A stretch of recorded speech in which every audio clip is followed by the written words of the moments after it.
Hi everyone, ಇವತ್ತು ಸಬ್ಬಕ್ಕಿ ಹಾಗೂ ಮಾವಿನ ಇಟ್ಕೊಂಡು ಒಂದು ವಂಡರ್ಫುಲ್ ಆಗಿರೋ ಡೆಸರ್ಟ್ನ ರೆಡಿ ಮಾಡ್ಕೊಳ್ತಾ ಇದ್ದೀನಿ. ಇದಕ್ಕೆ ಫಸ್ಟು ಅರ್ಧ ಕಪ್ ಸಾಬೂದನ್ನು ನೀರಿನಲ್ಲಿ ಚೆನ್ನಾಗಿ ವಾಶ್ ಮಾಡಿ 10 ಮಿನಿಟ್ಸ್ ನೀರಿನಲ್ಲಿ ಸೋಕ್ ಮಾಡಿ ಇದನ್ನು ಒಂದು ಪ್ಯಾನ್ಗೆ ಹಾಕಿ ಚೆನ್ನಾಗಿ ಕುಕ್ ಮಾಡ್ಕೋಬೇಕು. ಇದು ಕುಕ್ ಆಗ್ತಿರೋ ಅಷ್ಟೊತ್ತಿಗೆ ನಾವು ಮ್ಯಾಂಗೋ ಮಿಕ್ಸ್ಚರ್ನ ರೆಡಿ ಮಾಡ್ಕೊಳ್ಳೋಣ.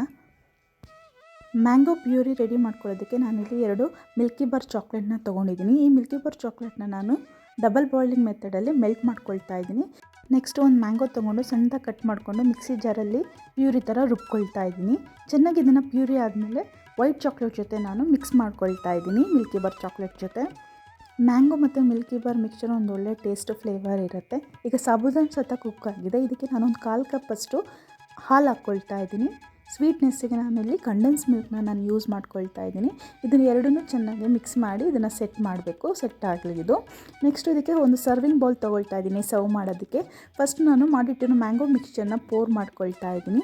ಅದಾದಮೇಲೆ ನೆಕ್ಸ್ಟ್ ನಾನು ಸಬ್ಬಕ್ಕಿ ಹಾಗೂ ಮಿಲ್ಕ್ ಮೇಡ್ ಮಿಕ್ಸ್ಚರ್ನ ಹಾಕಿ ಸೆಟ್ ಮಾಡ್ತಾಯಿದ್ದೀನಿ. ಇದು ಫ್ರಿಜ್ಜಲ್ಲಿ ಒಂದು 10 ಮಿನಿಟ್ಸ್ ಸೆಟ್ ಆಗಿ ಸೂಪರಾಗಿರೋ ಒಂದು ಡೆಸರ್ಟ್ ರೆಡಿಯಾಗಿದೆ. ಟ್ರೈ ಮಾಡಿ ನೋಡಿ. Thank you for watching.